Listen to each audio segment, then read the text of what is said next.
Il y a des gens qui semblent défier le temps. Ils ont 40, 50, voire 60 ans. Et pourtant, ils dégagent quelque chose qui ne peut pas être expliqué par une crème anti-âge ou une bonne routine d'exercice. Il y a une lumière dans leurs yeux, une force dans leur présence, une énergie qui ne correspond tout simplement pas à l'âge indiqué sur leurs documents. Nous ne parlons pas de chirurgie, ni de filtre, ni de génétique privilégiée. Nous parlons de quelque chose de plus profond. Et non, ce n'est pas une fantaisie, ni un cliché d'auto-assistance. C'est une réalité que beaucoup ne veulent pas voir, car admettre que votre mode de vie vous vieillit est plus inconfortable que de blâmer la biologie. Mais la vérité est la suivante. Vieillir à l'extérieur est inévitable, mais vieillir à l'intérieur est un choix. Il y a ceux qui sont déjà en train de mourir à 20 ans, et il y a ceux qui brûlent encore de passion à 50 ans. Cette vidéo n'est pas pour vous dire ce que vous savez déjà, c'est pour vous secouer, pour vous montrer que la vraie jeunesse ne se trouve pas dans un miroir, mais dans la façon dont vous pensez, ressentez et affrontez le monde. Nous allons parler de 8 leçons qui n'ont rien à voir avec des suppléments ou des routines de gym, et tout à voir avec la façon dont vous vivez votre vie.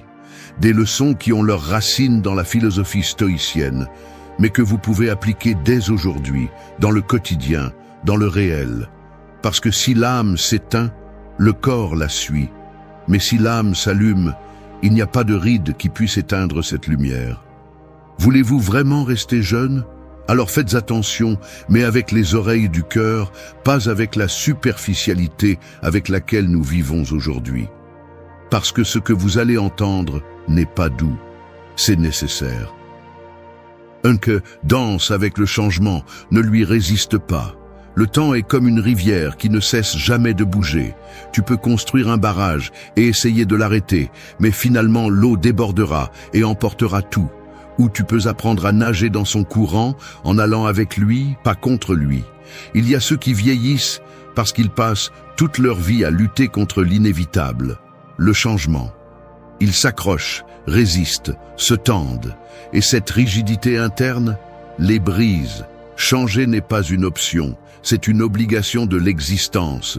Tout change, le corps change, les relations changent. Ce que tu as aujourd'hui peut disparaître demain. Et si ton identité est liée à des choses que tu ne contrôles pas, alors tu vis dans une prison déguisée en stabilité. Il y a des gens qui s'accrochent tellement au passé qu'ils finissent par mourir avant l'heure. Pas à l'extérieur, mais à l'intérieur.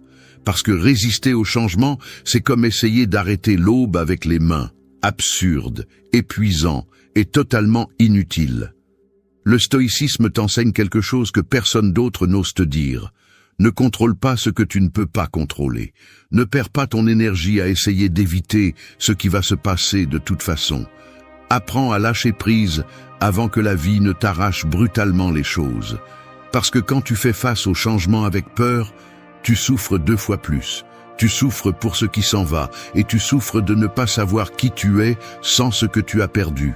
Danser avec le changement signifie accepter que tu ne vas pas toujours comprendre ce qui se passe.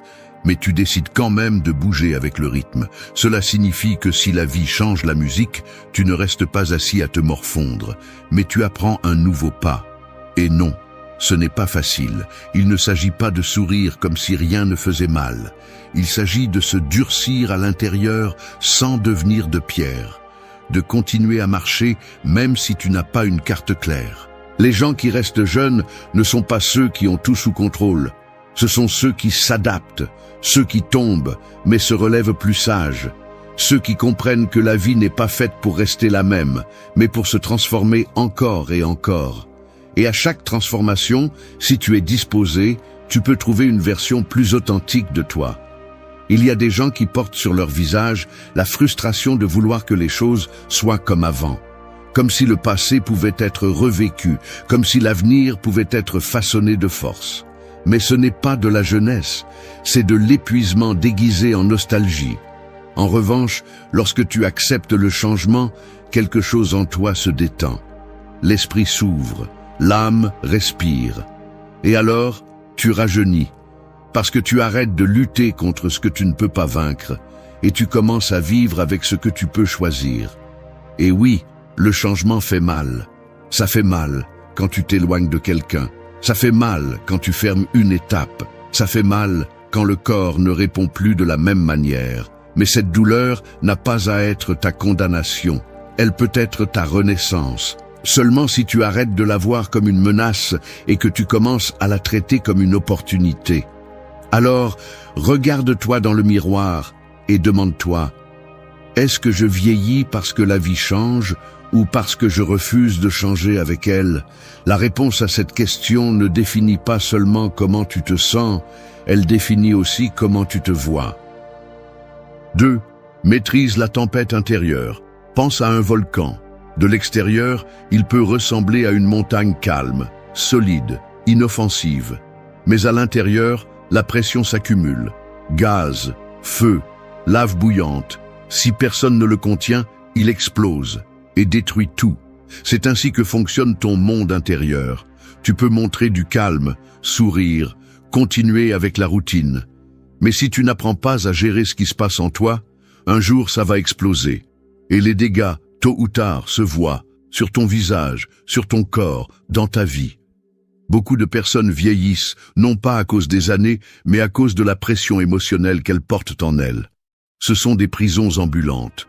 Elles portent en elles des peurs accumulées, des frustrations non digérées, des culpabilités enfouies et des émotions qu'elles n'ont jamais osé affronter. Et tu sais ce qui est le pire. Elles pensent que cela ne se voit pas. Mais ça se voit.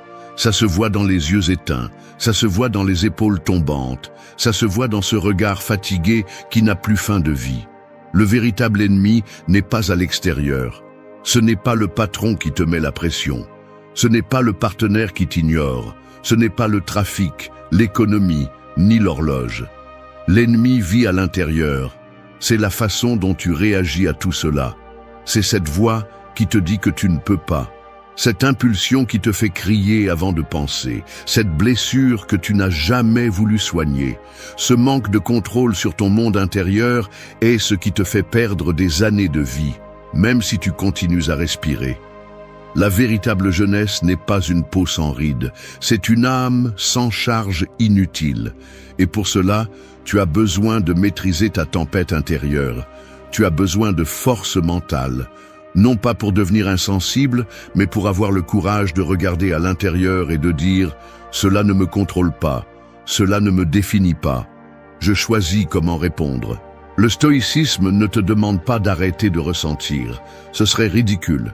Ce qu'il te demande, c'est de ne pas t'agenouiller devant chaque émotion, que tu ne vives pas en étant l'esclave de ce que tu penses ou ressens, que tu ne réagisses pas comme un animal chaque fois que quelque chose te dérange.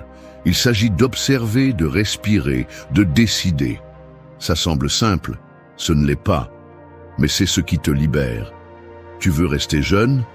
Alors commence à lâcher le ressentiment que tu portes depuis des années. Arrête de ruminer des conversations qui sont déjà passées. Arrête de construire des châteaux d'anxiété dans ta tête pour des choses qui ne se sont pas encore produites. Chaque pensée négative que tu nourris est une goutte de poison qui s'infiltre dans ton système. Chaque émotion non gérée est une pierre de plus dans le sac à dos que tu portes tous les jours. Et marcher avec tant de poids, c'est ce qui te brise. Les gens qui paraissent jeunes ont quelque chose en commun, une légèreté intérieure. Non pas parce que tout dans leur vie va bien, mais parce qu'ils ne se traînent pas avec ce qu'ils ne peuvent pas changer. Ils ont appris à lâcher prise. Ils ont appris à respirer au milieu de la tempête. Ils ont appris à ne pas donner de pouvoir à chaque émotion passagère. Alors, regarde-toi avec honnêteté. Combien d'énergie perds-tu chaque jour parce que tu ne sais pas apaiser ton intérieur? Combien de ta jeunesse s'en va non pas à cause du temps qui passe, mais à cause de la tension émotionnelle que tu portes? Maîtriser ta tempête intérieure n'est pas une option, c'est une urgence. Parce que si tu n'apprends pas à le faire, tu vivras en explosant de l'intérieur, tout en vieillissant de l'extérieur. 3. Garde vivante l'étincelle de l'émerveillement. Imagine une bougie allumée au milieu de l'obscurité, petite mais puissante. Elle donne de la chaleur, de la lumière, elle donne vie à l'environnement. Maintenant, imagine que peu à peu, L'air autour d'elle devient dense, lourd, pollué par la routine, par la fatigue, par l'apathie. La flamme ne s'éteint pas d'un coup. Elle commence simplement à trembler, à se réduire, jusqu'à disparaître. C'est ainsi que l'émerveillement meurt chez beaucoup de personnes. Pas en un instant, mais lentement, sans qu'ils s'en rendent compte, pendant que leur âme s'éteint. Il y a des personnes qui vieillissent parce qu'elles ont cessé de s'émerveiller. Tout leur semble répété, prévisible, ennuyeux. Elles traversent la vie avec un regard éteint, comme si elles avaient déjà tout vu, comme si rien ne pouvait les toucher à l'intérieur. Mais ce n'est pas l'âge qui les a rendues ainsi. C'était la résignation. C'était de laisser la routine tuer leur capacité à s'émerveiller. Sais-tu ce que les personnes qui semblent plus jeunes que leur âge ont en commun? La curiosité. Elles ne sautent pas nécessairement de joie, ni ne vivent en riant tout le temps, mais elles ont quelque chose à l'intérieur qui ne s'est jamais éteint. Elles s'arrêtent pour regarder le ciel. Elles se posent des questions. Elles s'enthousiasment pour une conversation. Elles continuent à explorer, à chercher, et cela leur donne une énergie qu'aucun supplément ne peut imiter. Le stoïcisme ne s'oppose pas à l'émerveillement, au contraire. Il t'invite à tout voir, avec des yeux neufs, à comprendre que chaque jour est un cadeau qui peut être perdu à tout moment. Les stoïciens vivaient avec la mort à l'esprit et précisément pour cette raison, ils valorisaient chaque instant. Parce que quand tu sais que rien n'est éternel, tout devient extraordinaire. Mais pour cela, il faut faire de la place. Et voici la partie inconfortable. Tu ne peux pas garder vivante l'étincelle de l'émerveillement si tu es plein de cynisme. Si chaque nouvelle expérience est contaminée par ton amertume, ton sarcasme ou ton scepticisme défensif. Il y a ceux qui croient qu'être indifférent, c'est être mature, que ne pas s'émouvoir est un signe de force. Mais ce n'est pas le cas. Cette attitude n'est qu'une carapace construite sur des déceptions non guéries. La véritable force est de continuer à te permettre de ressentir, de t'émerveiller sans craindre d'être exposé, de regarder à nouveau la vie avec une faim de comprendre, une soif de découvrir. Et cela, même si tu ne le crois pas, rajeunit. Parce que lorsque l'esprit reste ouvert, l'âme reste jeune. Il n'y a pas d'âge pour s'émerveiller, mais il y a une usure lorsque tu le perds. Il y a ceux qui s'assoient pour attendre que la vie leur donne une raison de s'émouvoir. Et il y a ceux qui sortent pour la chercher. Choisis d'être parmi les seconds. Choisis de lire quelque chose de nouveau, de parler à quelqu'un de différent, de marcher dans une rue que tu ne connais pas. Choisis de poser des questions. Choisis d'explorer. Parce que lorsque tu arrêtes de le faire, tu ne vis pas, tu survis simplement. Et si tu ne le fais pas par passion, fais-le par stratégie. Parce que cesser d'être surpris par la vie te rend aussi plus dur, plus inflexible, plus vieux à l'intérieur. Et ce qui rouille de l'intérieur finit par se briser à l'extérieur. Alors chaque matin, pose-toi cette question. Est-ce que je vis comme quelqu'un qui a encore du feu dans l'âme, ou est-ce que je me suis rendu sans m'en rendre compte? L'étincelle de l'émerveillement ne dépend pas d'avoir une vie parfaite. Elle dépend d'avoir le courage de regarder avec de nouveaux yeux, même au milieu du chaos. Rester jeune est un choix quotidien. Et cela commence par ceci. Ne laisse pas la flamme s'éteindre. 4. Laisse ton âme avoir une voix. Imagine un instrument de musique parfaitement accordé, enfermé dans une boîte. Personne ne le joue, personne ne l'écoute. Jour après jour, son bois se dessèche, ses cordes s'oxydent, son son s'éteint sans avoir été joué. C'est ainsi que beaucoup de gens vivent, avec l'âme enfermée, silencieuse, réduite au silence par la peur, par l'habitude, par le besoin de s'intégrer. Et cela, bien que cela ne soit pas visible à première vue, les vieillit de l'intérieur. Ton âme a une voix. Je ne parle pas de quelque chose de mystique ou d'une idée poétique. Je parle de cette partie de toi qui sait ce que tu aimes, ce qui te motive, ce qui compte vraiment pour toi. Cette partie qui te murmure quand tu fais quelque chose qui va à l'encontre de ce que tu es. Cette voix intérieure que beaucoup finissent par ignorer pendant des années, jusqu'à ce qu'un jour, ils ne l'entendent plus. Et que se passe-t-il lorsque cette voix s'éteint? Tu deviens une fausse version de toi-même. un masque.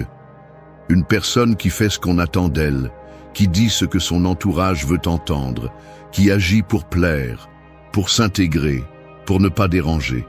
Et cette usure, bien que tu ne la remarques pas au début, te brise, elle te vide, elle te dessèche.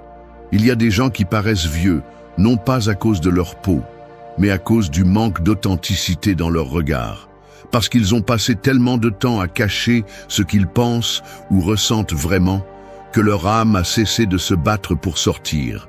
Et vivre sans âme n'est pas vivre, c'est jouer un rôle, c'est interpréter un personnage, c'est mourir lentement pendant que les autres applaudissent ta performance. Le stoïcisme ne concerne pas seulement la résistance à la douleur ou le contrôle des émotions.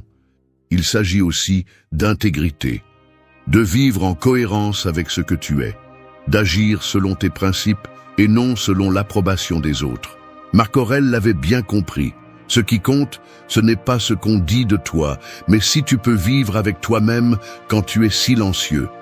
Et c'est cela qui rajeunit, l'authenticité, la capacité de parler de l'âme, de prendre des décisions alignées avec ce que tu crois, même si elles ne sont pas populaires, même si elles dérangent, parce que vivre en étant fidèle à soi-même soulage un poids immense, cela te libère, et avec cette liberté vient une énergie différente, une lumière qui se remarque, qui ne s'achète ni ne se feint, mais bien sûr dire ce que tu penses, faire ce que tu aimes, vivre avec honnêteté, fait peur.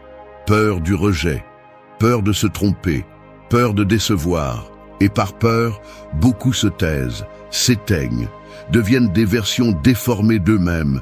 Et chaque fois que tu fais cela, chaque fois que tu trahis ton âme pour plaire aux autres, tu perds un peu plus de toi. Tu veux rester jeune? Alors commence à t'écouter. Vraiment. Fais le silence. Éteins le bruit. Demande-toi quelle partie de toi tu as réprimée. Quelle décision repousses-tu? Qu'as-tu omis de dire par peur de ne pas être compris? Qu'est-ce que tu fais juste pour bien paraître? Tu n'as pas besoin de crier. Tu n'as pas besoin de confronter tout le monde. Tu as juste besoin d'être fidèle à ce que tu es. Plus de déguisement. Plus d'actes pour survivre dans un environnement qui ne te représente même pas. Parce que quand tu parles de l'âme, tu vis avec une autre force. Tu respires différemment. Tu marches avec plus de fermeté. Et cette authenticité se remarque, se ressent. Et oui, elle rajeunit aussi. Alors, ne continue pas à vivre avec ton âme dans une cage. Ouvre-la. Donne-lui une voix. Parce qu'une vie silencieuse à l'intérieur finit par être une mort lente à l'extérieur. 5. Marche avec ceux qui t'allument. Il y a des braises qui brûlent seules, mais si elles ne sont pas alimentées, elles s'éteignent. Le feu a besoin de compagnie, du bois sec, de l'oxygène, la chaleur d'autres flammes. Il en va de même pour toi. Tu peux avoir toute l'énergie du monde, mais si tu vis entouré de personnes qui ne savent qu'éteindre, critiquer, minimiser et absorber, ton feu commence aussi à mourir. Ce n'est pas de la poésie bon marché, c'est une vérité crue.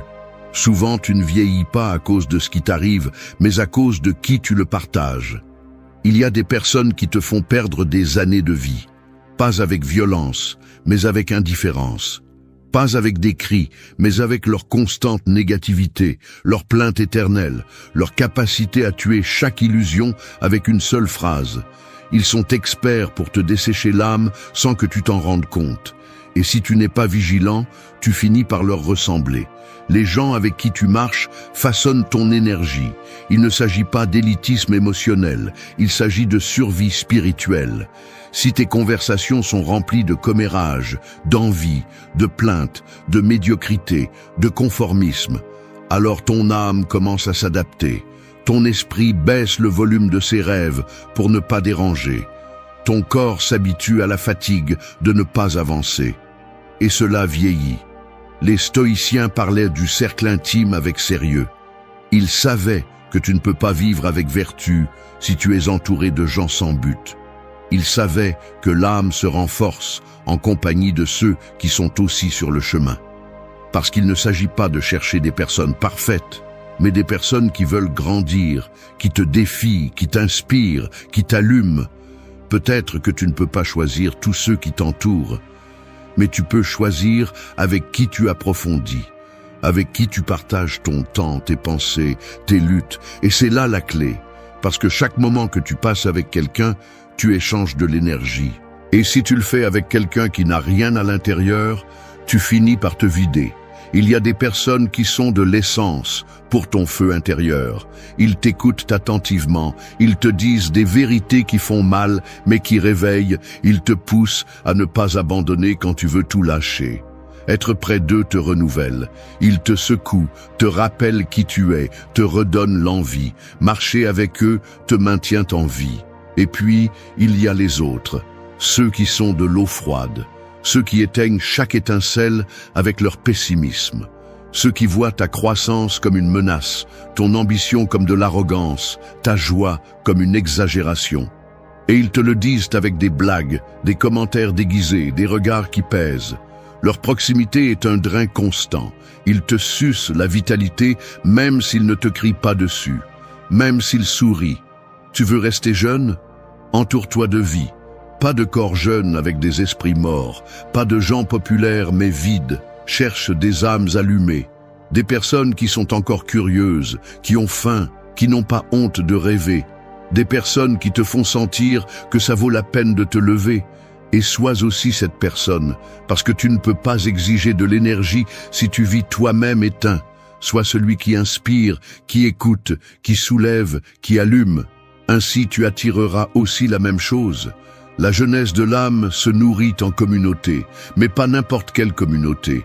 Une qui t'élève, pas qui te retient. Une qui te confronte, pas qui te flatte. Une qui marche à tes côtés, pas qui te traîne. Marche avec ceux qui t'allument. Parce que si tu passes ta vie avec ceux qui t'éteignent, peu importe ton âge, tu as déjà commencé à vieillir de l'intérieur. 6. Allume ton feu intérieur. Il y a des corps qui bougent, mais qui sont morts à l'intérieur. Ils suivent des routines, répondent à des messages, assistent à des réunions. Mais il n'y a pas de feu, pas d'étincelle, pas de faim. Ils sont vivants, oui, mais éteints. Et cette extinction ne vient pas avec l'âge. Elle vient avec la déconnexion, avec l'oubli de qui tu es, de ce qui te motive, de ce qui t'allume. Il n'y a rien qui vieillit plus vite qu'une vie sans but. Tu peux manger sainement, t'entraîner tous les jours et prendre soin de ta peau avec des produits coûteux. Mais si tu te lèves chaque matin sans une raison valable de le faire, l'usure est inévitable. L'âme se flétrit lorsqu'elle n'a pas de direction. Et lorsque l'âme s'éteint, le corps la suit. Le feu intérieur n'est pas une motivation vide. C'est cette force qui te relève quand personne n'applaudit. Cette volonté qui te pousse à avancer même si tout est contre toi. C'est ton pourquoi, ta cause, ton or. Et si tu ne l'as pas clair, tu te dilues peu à peu dans la monotonie, dans la médiocrité, dans la routine qui tue. Le stoïcisme parle du but comme d'une nécessité, pas comme d'un luxe. Vivre sans but, c'est vivre sans vertu. Et ce qui n'a pas de vertu pourrit. Marc Aurèle l'avait bien compris. Chaque jour devait être utile. Pas spectaculaire, pas parfait. Utile, avec du sens. Parce que c'est ce qui allume le feu intérieur. Savoir que ce que tu fais compte, même si personne ne le voit. Peut-être que ce qui t'allume n'est pas grandiose pour les autres. Peut-être qu'il n'y a pas d'applaudissements ni de gloire. Mais si tu le fais de l'âme, cela suffit. Ce qui ne suffit pas, c'est de passer toute sa vie à éteindre son feu par peur du jugement, par paresse, par confort. Parce que cela vieillit. Vivre sans passion consomme plus d'énergie que de se battre pour ce que tu aimes. T'es-tu déjà demandé combien de choses tu as arrêté de faire parce que ce n'était pas le moment? Combien de fois as-tu éteint tes envies pour répondre aux attentes des autres?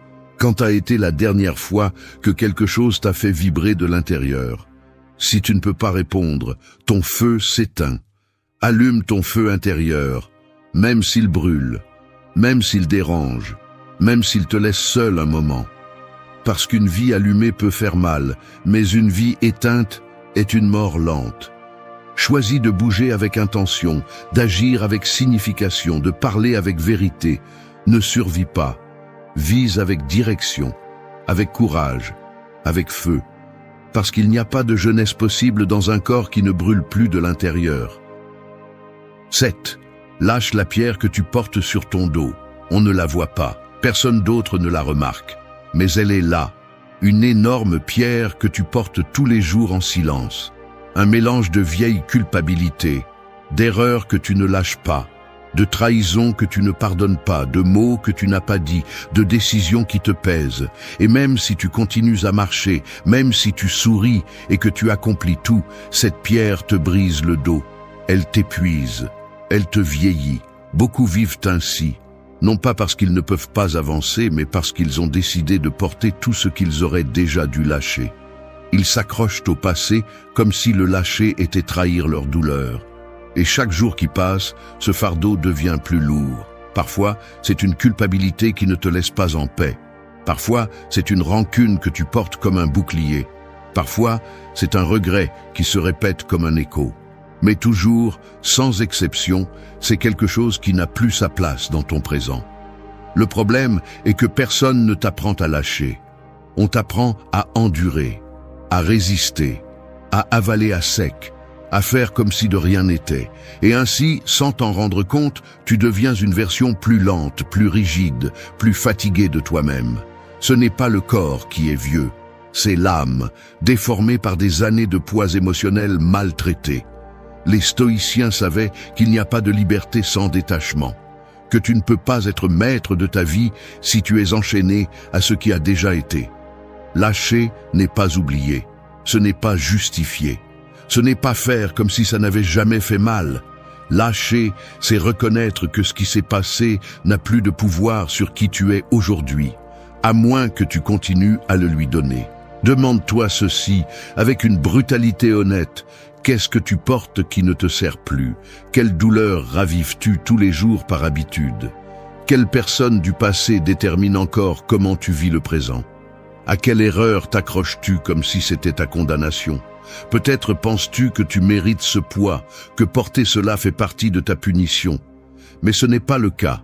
Porter ton passé ne te rend pas fort, ça te rend esclave. Le véritable courage est de lâcher. C'est de dire « j'ai compris la leçon, maintenant je continue ». Et oui, parfois cela signifie pardonner. Non pas parce que l'autre personne le mérite, mais parce que tu mérites la paix. La jeunesse n'est pas seulement une question d'années. C'est la flexibilité, c'est la légèreté, c'est avoir la capacité de bouger sans le sac à dos émotionnel de toute une vie.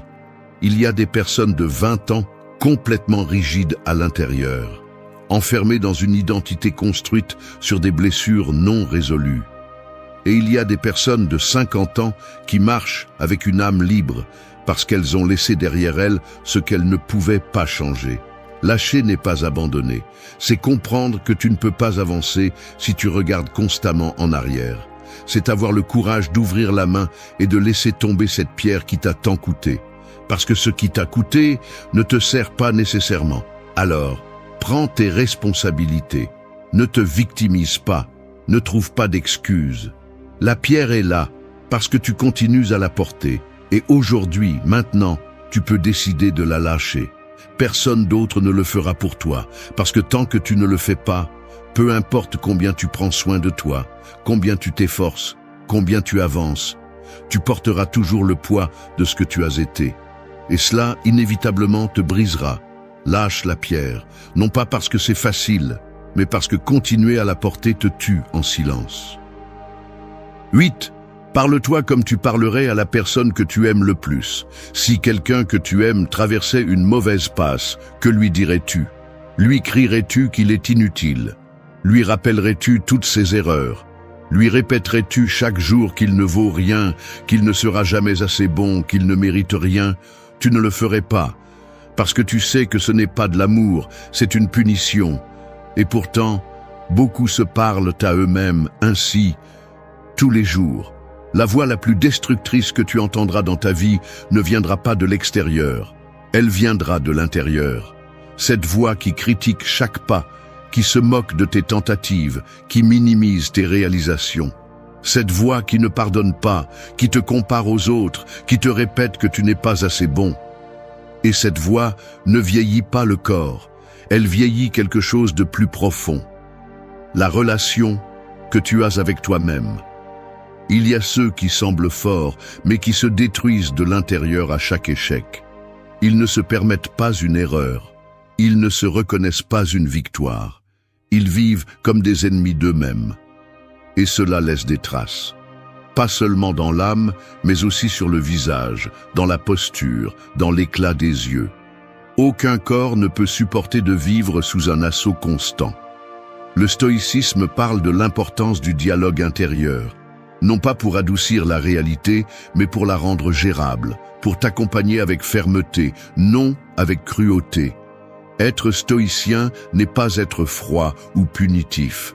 C'est être discipliné et compatissant en même temps. C'est exiger le meilleur de toi, mais sans te transformer en ton propre bourreau. Personne ne va prendre soin de toi comme toi. Personne ne te comprendra mieux que toi. Personne ne sera avec toi à chaque chute comme toi-même. Alors, pourquoi te parles-tu comme si tu étais ton pire ennemi? D'où vient cette habitude de te détruire de l'intérieur chaque fois que les choses ne vont pas bien? Peut-être as-tu grandi en écoutant des critiques, peut-être as-tu été éduqué avec dureté, peut-être t'es-tu habitué à penser que te maltraiter est la seule façon de t'améliorer. Mais c'est faux, tu n'as pas besoin de te détruire pour grandir, tu as besoin de t'exiger avec amour, tu as besoin d'être ferme avec tes erreurs, mais aussi de reconnaître tes progrès. Tu as besoin de devenir le genre de personne que tu aimerais avoir à tes côtés dans les moments difficiles. Bien te parler n'est pas une faiblesse, c'est de la survie. Parce que personne ne vieillit plus vite que celui qui est en guerre avec lui-même. L'âme se rétrécit, l'énergie s'éteint, la volonté se brise. Et le plus dangereux, c'est que tout cela se passe en silence. Personne ne le voit. Mais toi, tu le sens. Si aujourd'hui tu as du mal à te regarder dans le miroir avec respect, commence par changer la façon dont tu te parles. Ne dis pas ce que tu ne dirais pas à la personne que tu aimes le plus. Ne répète pas des insultes qui te font sombrer. Ne te force pas à porter la culpabilité de toute une vie. Commence à t'accompagner, pas à te détruire. Commence à être quelqu'un en qui tu peux avoir confiance. Parce que le véritable rajeunissement commence là. Quand tu cesses d'être ta propre punition et que tu deviens ton propre guide, pas avec des mots vides, avec honnêteté, avec courage, avec affection, exactement comme tu traiterais quelqu'un que tu aimes profondément. Si tu cherches à rester jeune, fort, allumé, tu dois d'abord être un lieu sûr pour toi. Parce que peu importe combien les autres t'aiment, si tu ne te respectes pas, si tu ne t'accompagnes pas, si tu ne t'écoutes pas, alors il y aura toujours une partie de toi qui continuera à se flétrir. Parle-toi bien, parle-toi avec vérité, parle-toi avec amour. Parce que personne ne peut fleurir s'il vit sur un terrain hostile. Et toi, tu es le premier terrain sur lequel tu dois grandir. Parfois, ce n'est pas la douleur qui fait le plus mal, c'est la façon dont ils l'ont ignoré. Comment quelqu'un t'a blessé, est parti sans regarder en arrière, ou t'a traité comme si tu étais remplaçable. Ce n'est pas seulement la blessure, c'est le vide qu'ils ont laissé, la colère que tu ne peux pas crier, la fierté qui te force à sourire alors qu'à l'intérieur tu es détruit. Et te voilà, te demandant comment guérir quelque chose qui n'a pas eu de fin, comment lâcher prise à quelqu'un qui n'a même pas demandé pardon, comment continuer sans perdre la tête, et encore plus, sans te perdre toi-même. La plupart te diront de passer à autre chose, que le temps guérit tout, que ça passera. Mais tu sais que ce n'est pas si simple, parce que quand quelque chose te brise de l'intérieur, le temps seul ne reconstruit rien.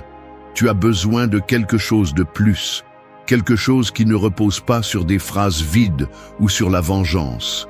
Tu as besoin de retrouver ton pouvoir, revenir à toi, et pour cela, le stoïcisme peut être ton plus grand allié. Il ne s'agit pas de faire comme si rien ne s'était passé. Non, il s'agit de guérir vraiment, de regarder la douleur en face et de ne pas la laisser te contrôler, d'arrêter d'attendre des excuses, de lâcher prise sur l'histoire, d'arrêter d'être la victime. Parce que guérir émotionnellement n'est pas un luxe, c'est une nécessité si tu veux vivre en paix avec toi-même. Et le stoïcisme n'est pas seulement une philosophie ancienne, c'est un manuel de guerre intérieure, un chemin de dignité, de maîtrise de soi et de force invisible. Dans cette vidéo, nous allons parcourir 8 étapes. 8 actes conscients pour laisser derrière toi la blessure sans te salir les mains. Ce ne sont pas des formules magiques, ce sont des décisions, chacune avec une arête, chacune conçue pour que tu recommences à sentir que tu contrôles ta vie, parce que personne d'autre ne viendra te sauver. Cette bataille est la tienne, et elle commence maintenant. 1. Éteignez le pilote automatique. Imaginez un bateau à la dérive, sans capitaine, se déplaçant seul par le courant. Peu importe combien il a été solidement construit ou combien de batailles il a supporté. Si personne ne prend la barre, il finit par s'échouer, se perdre ou être pris dans un cercle sans fin. C'est ainsi qu'un esprit blessé vit en pilote automatique. Il avance, mais sans direction. Il survit, mais ne guérit pas. Il existe, mais ne vit pas. Après que quelqu'un vous a brisé, que ce soit avec mépris, abandon ou indifférence, une partie de vous se déconnecte. Comme si quelque chose à l'intérieur décidait qu'il est plus facile de ne pas ressentir, de ne pas penser, de ne pas choisir, juste fonctionner. Vous faites vos tâches, vous parlez aux gens, vous faites juste ce qu'il faut, mais c'est comme si tout se passait de l'extérieur. La vie passe, et vous n'êtes pas là. Vous êtes en mode mécanique. Vous vous protégez, oui, mais vous vous éloignez aussi de votre propre pouvoir. Le stoïcisme vous dirait, ce n'est pas la vie, c'est l'esclavage émotionnel, parce que si vous ne prenez pas le contrôle de votre esprit, alors la blessure le fera pour vous. Et il n'y a rien de plus dangereux qu'une personne qui a cessé de décider. Vous voulez guérir? Alors, réveillez-vous. Éteignez le pilote automatique. Arrêtez de vivre en mode victime. Arrêtez d'attendre que la douleur se dissolve seule. La guérison n'est pas passive. Elle ne vient pas comme une faveur de l'univers. Elle se construit. Elle se forge. Et elle commence quand vous reprenez la barre. Cela se voit dans les petites choses. Vous arrêtez de justifier chaque pensée sombre. Vous arrêtez de vous traîner à travers les souvenirs. Vous commencez à observer vos émotions sans leur obéir. Vous respirez avant de réagir. Vous vous rendez compte quand vous répétez des schémas. Et vous choisissez quelque chose de différent, non pas par motivation, mais par discipline. Non pas parce que tout va bien, mais parce que vous méritez quelque chose de mieux que de vivre avec la tête enterrée dans le passé. Marc Aurèle l'a écrit avec une brutalité honnête. La vie de chaque personne est déterminée par les pensées qu'elle choisit de permettre. Il n'a pas dit que les émotions ne font pas mal. Il n'a pas dit que les ignorer est la solution. Il a dit que vous pouvez choisir quelle pensée vous gouverne. Et cela quand vous avez été détruit émotionnellement. Et le premier acte de rébellion, c'est revenir à être présent, revenir à avoir le contrôle.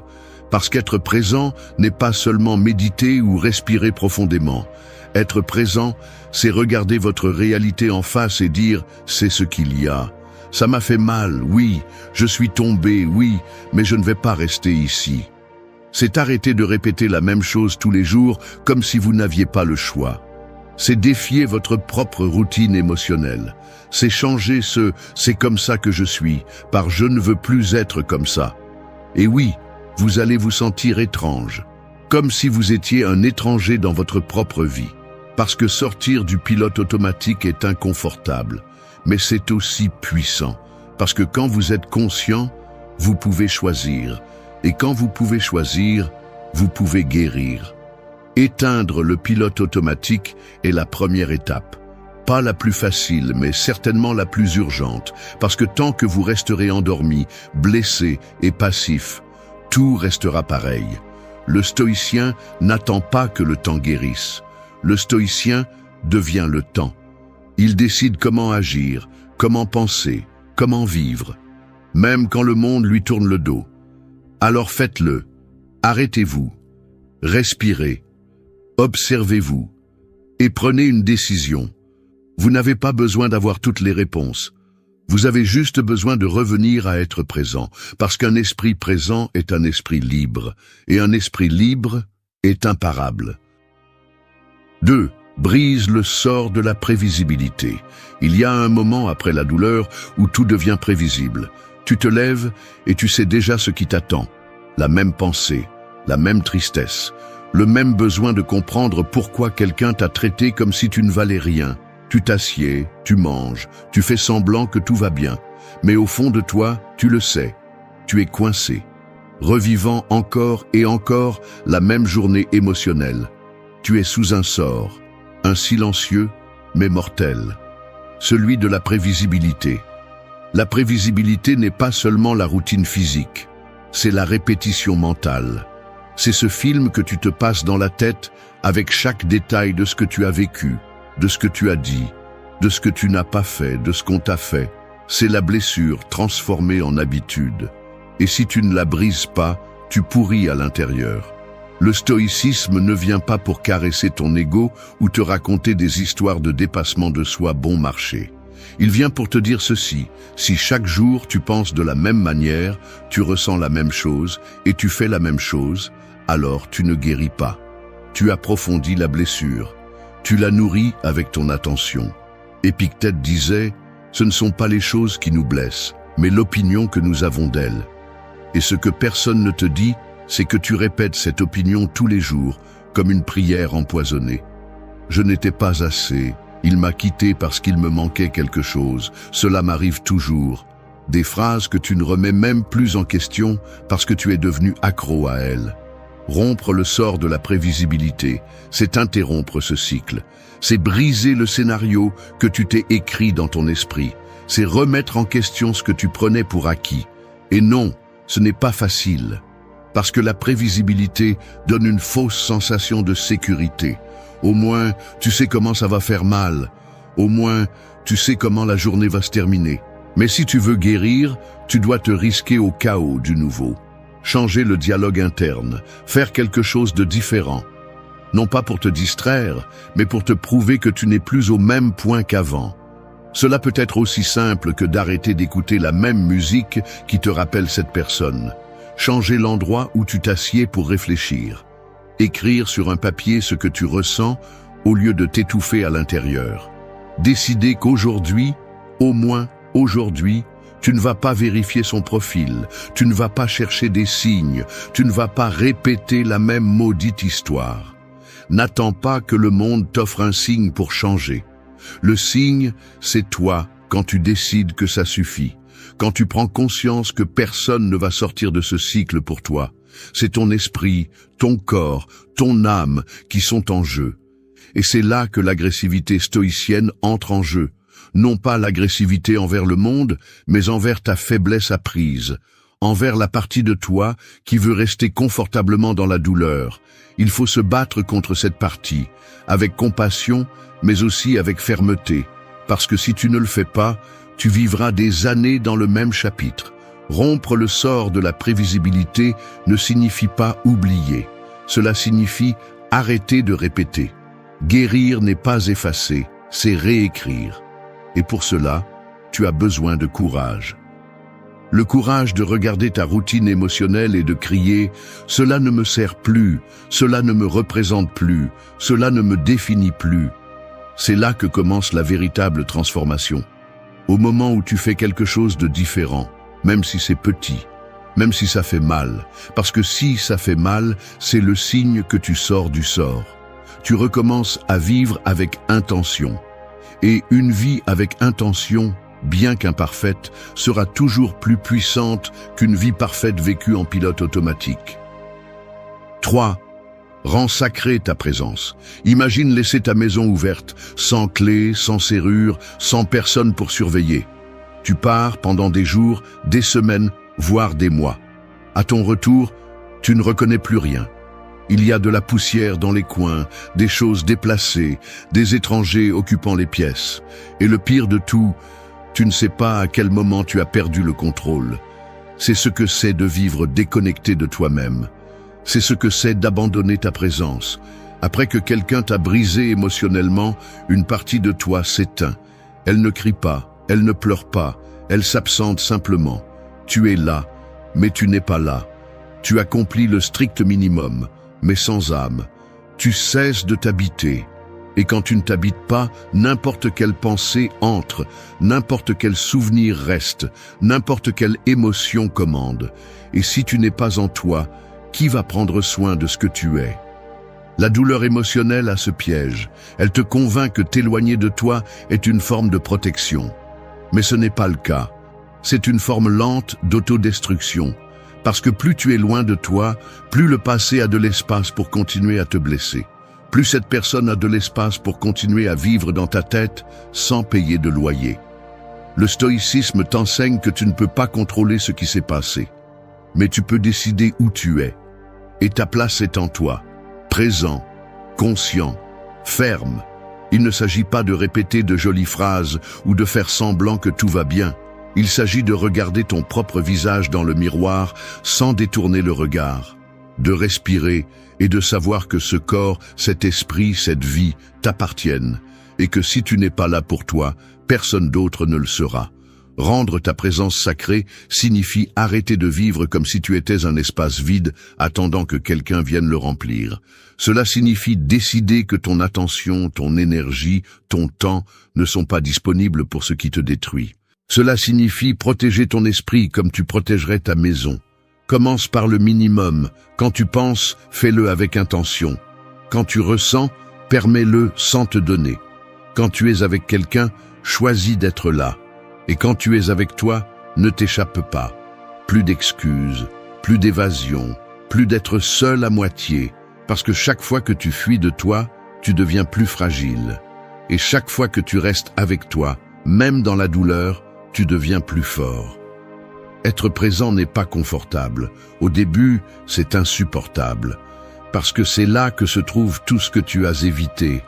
Le deuil, l'abandon, la tristesse que tu as balayée sous le tapis émotionnel. Mais c'est là aussi que se trouve ton pouvoir, ta clarté, ta récupération. Personne ne guérit en fuyant, personne ne se reconstruit à partir de l'absence. Tu dois revenir, et tu dois le faire avec fermeté, comme celui qui récupère sa maison après une invasion, sans négocier avec le passé, sans demander la permission, sans peur. Fais de ta présence quelque chose de sacré, parce que ce n'est que lorsque tu es complet que tu peux décider avec force, tu peux agir avec sens, tu peux avancer sans te traîner. Et c'est ce qui t'incombe maintenant, revenir à toi, non pas comme tu étais avant, mais plus conscient, plus solide, plus éveillé. Parce qu'une personne qui revient à son centre après s'être perdue est une personne qui ne se laisse plus briser par rien ni personne. Et 4. Va-t'en comme le font les sages. Pense à un incendie. Quand tout brûle, quand la fumée recouvre tout et que l'air devient poison, le corps ne doute pas. Il part. Il ne regarde pas en arrière. Il ne ramasse pas de photos. Il ne dit pas au revoir. Il court. Parce que rester signifierait mourir. C'est ainsi que tu dois apprendre à partir, sans drame, sans cris, sans adieux théâtraux, juste avec clarté, parce que quand quelque chose ne te nourrit plus, ça te consume. Et rester trop longtemps, c'est se brûler de l'intérieur. Après une blessure émotionnelle, beaucoup de gens font la même erreur. Ils restent à attendre qu'ils changent, qu'ils demandent pardon, qu'ils comprennent ce qu'ils ont fait. Attendre la justice, la validation, la reconnaissance. Et cette attente empoisonne, parce que chaque jour que tu passes là, sans bouger, est un jour où tu ne grandis pas. C'est un jour où tu ne guéris pas. Le stoïcisme enseigne qu'il y a des moments où le plus sage, le plus courageux n'est pas de résister, mais de se retirer. Partir non pas comme un acte de défaite, mais comme un choix conscient de préserver ta dignité. De mettre un point final à ce qui te brise, même si ça fait encore mal, même si c'est difficile. Partir comme le font les sages n'est pas fuir. C'est reconnaître qu'il y a des endroits où ta valeur n'est plus visible, où tes paroles ne sont pas entendues, où ta présence ne signifie plus rien. Et dans ces endroits, rester est un acte de trahison contre toi-même. Le sage est celui qui n'a pas besoin de détruire quoi que ce soit pour partir. Il n'a pas besoin de vengeance, ni de scandale, ni de prouver qu'il a raison. Il part, simplement. Et dans cet acte, il y a une force brutale, parce que celui qui part en silence le fait avec l'âme en paix, avec le pouvoir de celui qui n'a plus besoin de prouver quoi que ce soit. Mais pour pouvoir partir ainsi, tu dois travailler quelque chose de très profond. le détachement. Lâcher la fantaisie de ce qui aurait pu être, lâcher le besoin d'être compris, lâcher même l'habitude de t'accrocher à la douleur comme si elle te définissait. Beaucoup de gens ne guérissent pas parce qu'ils confondent la douleur avec l'amour. Et ils restent là, accrochés à une histoire qui est déjà terminée. Mais tu n'es pas ici pour te traîner, tu es ici pour t'élever. Et pour cela, tu dois apprendre à partir. Quand tu décides de quitter un endroit qui te blesse, tu ne fais pas que fermer une étape. Tu envoies un message clair à l'univers. Je vaux plus que ça, et je ne reste plus là où je ne suis pas bien traité. Cet acte marque le début de ta renaissance. Tu n'as pas besoin de le crier, tu n'as pas besoin de l'expliquer. Agis simplement. Retire-toi la tête haute. Ne bloque pas pour attirer l'attention. N'efface pas tout en espérant que quelqu'un remarque ton absence. Sors simplement de là. Disparais du champ émotionnel de celui qui t'a déjà déçu. Parce que parfois, le plus grand acte d'amour-propre est de disparaître sans faire de bruit. Et quand tu pars, ne reviens pas. Non pas par orgueil, mais par respect. Parce que celui qui a pu te briser sans regarder en arrière ne mérite pas que tu reviennes avec l'espoir d'être réparé. Ce qui est brisé sans soin ne se répare pas avec des promesses. On le surmonte, on l'enterre et on le laisse derrière. Va-t'en comme le font les sages, fermement, silencieusement, intact, sans emporter de haine, mais sans illusion non plus. Et surtout, sans perdre le plus important, ta paix. Parce qu'à la fin, celui qui sait bien partir ne se perd jamais. Il se trouve. 5. Utilise le silence comme une épée. Toutes les batailles ne se gagnent pas en parlant. Parfois, l'arme la plus tranchante n'est pas une réponse, ni une explication, ni un dernier mot. C'est le silence conscient, choisi. Celui qui n'est ni lâcheté ni indifférence, mais une déclaration de pouvoir.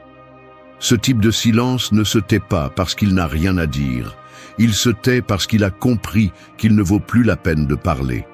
Et cela, lorsque tu as été blessé, est l'une des formes les plus élevées d'intelligence émotionnelle. Après une trahison, un abandon ou un sentiment de mépris, ce que le corps demande le plus est une réaction. Tu veux crier, clarifier, te défendre. Tu veux que l'autre personne sache ce qu'elle a fait, qu'elle comprenne le mal, qu'elle reconnaisse son erreur. Mais plus tu parles, plus tu t'épuises. Parce que celui qui a voulu te blesser n'écoutera pas avec le cœur. Il utilisera seulement tes mots pour continuer à t'épuiser ou pour gonfler son ego. Et c'est là que le silence entre en jeu, comme une épée. Parce qu'il coupe à la racine la dynamique de pouvoir que l'autre croit encore avoir sur toi. Le silence n'est pas soumission, c'est une stratégie. C'est le moment où tu arrêtes de participer au jeu, quand tu décides que tu ne vas plus alimenter la discussion, la manipulation ou la pitié. C'est la ligne que tu traces entre ta dignité et le besoin de validation. Et il ne s'agit pas de garder rancune ou de fermer le cœur. Il s'agit de fermer le cercle, de comprendre qu'il y a des choses qui n'ont pas besoin de réponse, seulement de distance.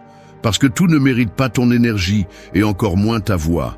Le stoïcien ne parle pas pour gagner des discussions. Il parle quand cela en vaut la peine. Et quand ce n'est pas le cas, il garde le silence. Non pas par faiblesse, mais par maîtrise. Parce que celui qui maîtrise sa langue, maîtrise son esprit. Celui qui n'a pas besoin de crier ce qu'il ressent, l'a déjà résolu en lui. Et quand tu arrives à ce point, tu arrêtes de vouloir être compris et tu commences à chercher la paix.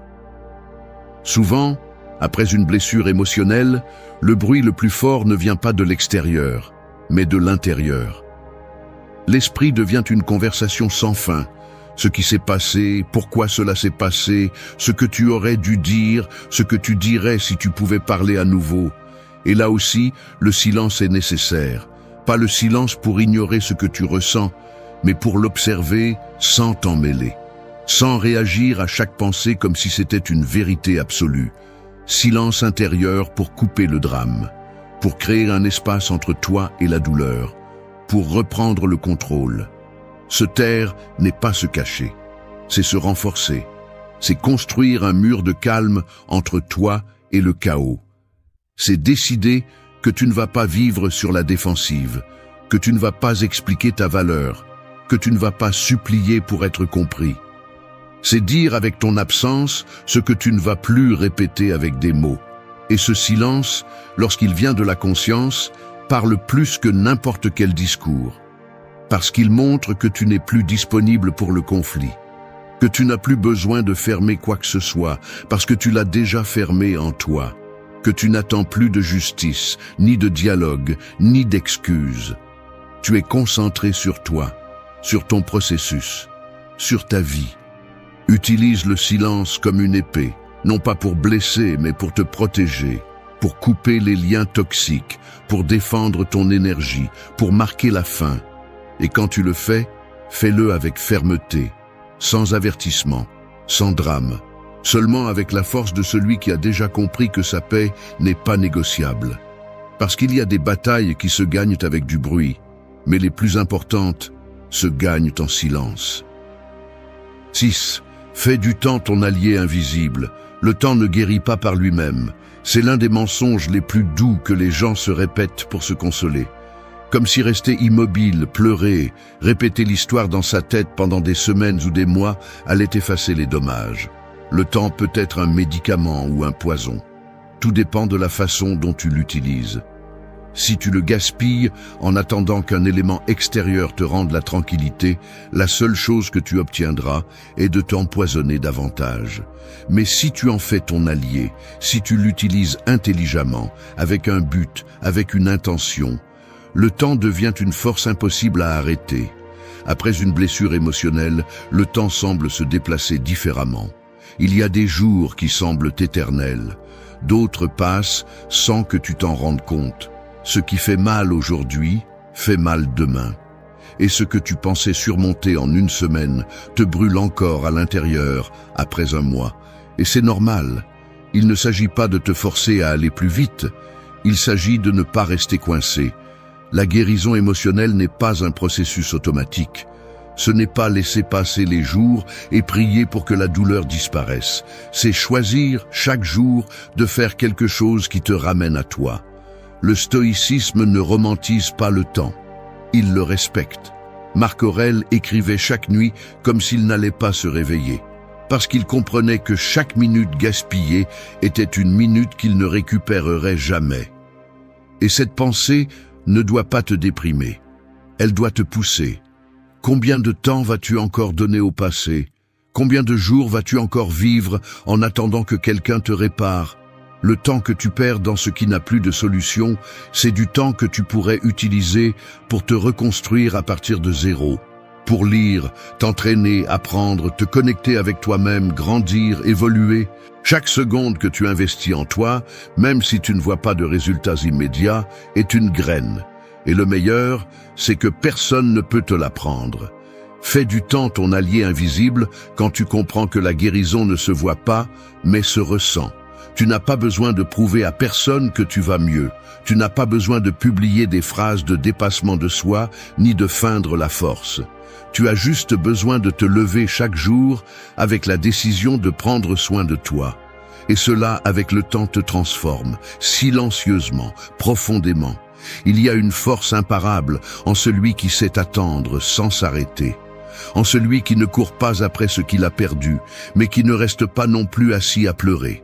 Cette personne utilise le temps à son avantage. Alors que le reste répète la même douleur en boucle, tu avances, même si c'est d'1 centimètre par jour. Et cette constance, cette discipline émotionnelle, c'est ce qui finit par faire la différence. Ne te trompe pas, la douleur veut que tu restes immobile, qu'elle te consume lentement, en te rappelant ce qui a été, en rêvant de ce qui aurait pu être. Mais tu n'es pas fait pour ça. Tu n'es pas ici pour vivre en pause. Tu es ici pour bouger, pour décider, pour agir même avec le cœur brisé. Parce que ce n'est pas le cœur intact qui te rend fort, c'est ce que tu fais pendant qu'il saigne. Chaque jour où tu ne tombes pas, même si tu te sens faible, est une victoire. Chaque jour où tu ne retournes pas chercher ce qui t'a blessé est un acte d'amour-propre. Chaque jour où tu choisis de grandir, même en silence, tu gagnes. Et cela, avec le temps, s'accumule. Cela devient du pouvoir, de la paix, de la liberté. Fais du temps ton allié invisible. Ne cours pas contre lui. Ne te réfugie pas en lui comme une excuse. Utilise-le, fais-en ton complice. Parce qu'au final, le temps ne guérit pas. Tu te guéris avec ce que tu fais pendant que le temps passe. 7. Déranger le scénario qu'ils connaissaient déjà. Il y a des gens qui pensent te connaître si bien qu'ils anticipent ta réaction. Ils savent ce que tu vas dire, comment tu vas agir, combien tu vas supporter, quand tu vas céder. Ils connaissent ta douleur et l'utilisent. Ils savent que tu vas rester, que tu vas t'excuser, même si ce n'est pas ta faute, que tu vas continuer à les chercher, même s'ils te ferment la porte. Et toi, sans t'en rendre compte, tu t'es adapté à ce scénario. Tu l'as suivi comme s'il était la seule façon d'être dans le monde, comme s'il n'y avait pas d'alternative. Mais ça suffit. Si tu veux vraiment guérir, tu dois tout déranger. Briser ce modèle. Te réécrire, pas avec des mots, mais avec des actions. Parce que tant que tu ne changes pas ton comportement, tu resteras un personnage coincé dans une histoire qui ne te représente plus. Déranger le scénario n'est pas agir sur un coup de tête, c'est agir avec stratégie, surprendre par le silence quand on attend une réaction, t'éloigner quand tu avais l'habitude de supplier, dire non là où tu te pliais auparavant, te lever sans prévenir, guérir sans scandale. Parce que rien ne déstabilise plus celui qui t'a sous-estimé que de te voir changer le script sans préavis.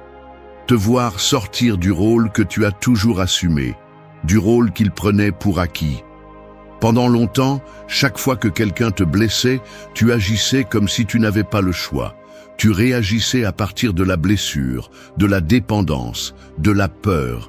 Tu te répétais que c'est comme ça que tu es, que tu ne sais pas faire autrement, que tu ne peux pas être différent. Mais tu peux, c'est juste que ça fait mal, parce que changer le scénario implique de trahir ce que tu étais, et ça fait peur. Mais si tu ne le fais pas, tu resteras enchaîné à une identité qui ne te sert plus. Le stoïcisme t'enseigne que tes actions doivent être cohérentes avec tes principes, pas avec tes émotions.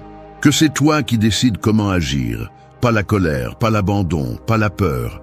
Et c'est dans ce choix que réside la liberté. Pas dans le fait que l'autre te valorise, pas dans le fait que tout se passe bien.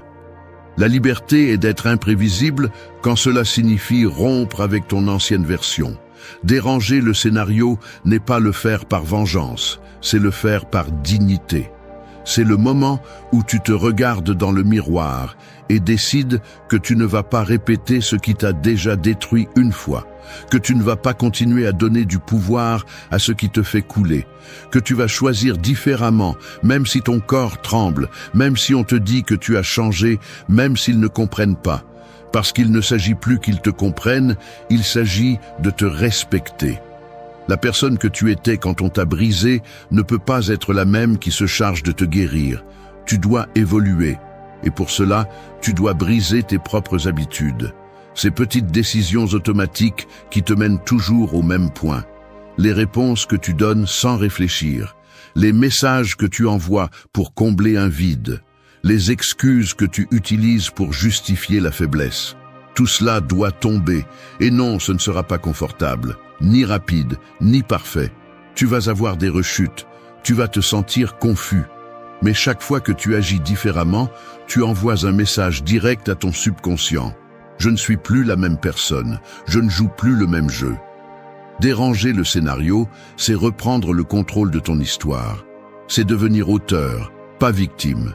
C'est prendre la plume et écrire une version de toi qui ne dépend de personne pour se sentir précieuse. Parce que quand tu changes tes modèles, tu changes ton destin. Et quand le monde verra que tu ne réagis plus comme avant, il comprendra qu'il ne peut plus te traiter de la même manière. 8. Ferme les portes avec l'élégance du vide. Toutes les portes ne se ferment pas avec fracas. Certaines se ferment en silence, par absence, par retrait de présence, avec la fermeté de celui qui n'a plus besoin de faire du bruit pour marquer une fin. Parce que fermer une porte, ce n'est pas seulement arrêter de parler à quelqu'un, c'est couper le lien émotionnel qui te lie encore. C'est lâcher le besoin de comprendre, de réparer, d'attendre quelque chose. C'est accepter que toutes les histoires n'ont pas de fin, mais cela ne t'empêche pas de continuer à avancer. La plupart des gens pensent qu'ils ont besoin d'une conversation en suspens, d'une excuse, d'une justification pour lâcher prise. Mais cette attente ne fait que prolonger la douleur. Elle te maintient lié à ce qui n'est plus. Et plus tu attends, plus tu donnes de pouvoir à ce qui t'a blessé. C'est pourquoi l'acte le plus puissant que tu peux faire après une blessure émotionnelle, c'est de fermer la porte avec dignité, sans cri, sans colère, sans explication. L'élégance du vide n'est pas de la froideur, c'est de la sagesse émotionnelle. C'est comprendre que tout ne mérite pas une réaction, qu'il y a des vides qui ne doivent pas être comblés, mais respectés, qu'il y a des personnes qui ne méritent pas un au revoir, mais simplement un jusqu'ici. Et ce jusqu'ici ne se dit pas avec des mots, il se dit avec ta distance, avec tes décisions, avec ta transformation. Ferme la porte quand tu comprends que rester accroché ne fait que retarder ta croissance. Quand tu vois que ce qui te définissait autrefois ne te représente plus. Quand tu découvres que tu peux vivre sans cette présence que tu croyais indispensable. Et ne le fais pas par orgueil. Fais-le avec clarté, en reconnaissant que si tu restes, tu ne fais que te trahir toi-même. Le stoïcien n'agit pas par impulsion. Il agit par principe. Il ne ferme pas les portes avec haine, mais avec fermeté. Il ne s'éloigne pas pour punir, mais pour se protéger. Parce qu'il sait que là où il n'y a pas de réciprocité, là où il n'y a pas de respect, il n'y a pas de place pour rester. Et fermer la porte, dans ce contexte, est un acte d'amour-propre. C'est le moment où tu décides que ta paix vaut plus que n'importe quelle connexion instable. Parfois, le plus grand changement vient quand tu arrêtes de frapper à une porte qui ne s'est pas ouverte, quand tu arrêtes d'insister, de justifier, de donner des opportunités qui n'ont plus de sens. Parce que tu peux continuer à tout donner, mais si de l'autre côté il n'y a que de l'indifférence, tu parles à un mur. Et cette conversation ne fait que t'épuiser. L'élégance du vide, c'est de ne pas supplier, de ne pas insister, de ne pas répéter la même chose en attendant des résultats différents. C'est de créer un espace où il n'y a plus besoin de bruit. Parce que le vide, lorsqu'il est choisi, ne fait pas mal. Il libère. Il te rend à toi-même. Il te donne de l'espace pour te reconstruire, pour respirer, pour te concentrer sur ce qui compte vraiment. Ne sous-estime pas ce pouvoir. La personne qui sait fermer les portes sans drame, sans vengeance, sans arrière-pensée, est une personne qui ne se définit plus par ce qu'elle a perdu. Elle se définit par ce qu'elle choisit de ne plus porter. Parce que certaines charges ne sont pas laissées tomber. Elles sont simplement arrêtées. Et quand tu fermes cette porte, ne la regarde plus. Ne vérifie pas s'il demande après toi, ne cherche pas s'il te manque. Cette étape est terminée. Et tu n'es pas fait pour rester dans des endroits où ta valeur n'a pas été reconnue. Ferme la porte, que le silence se fasse entendre, que ton absence pèse, et que l'on remarque que tu n'es plus là, non pas parce que tu fuis, mais parce que tu as choisi d'avancer. Parce qu'il y a quelque chose de plus important que d'être compris, être libre.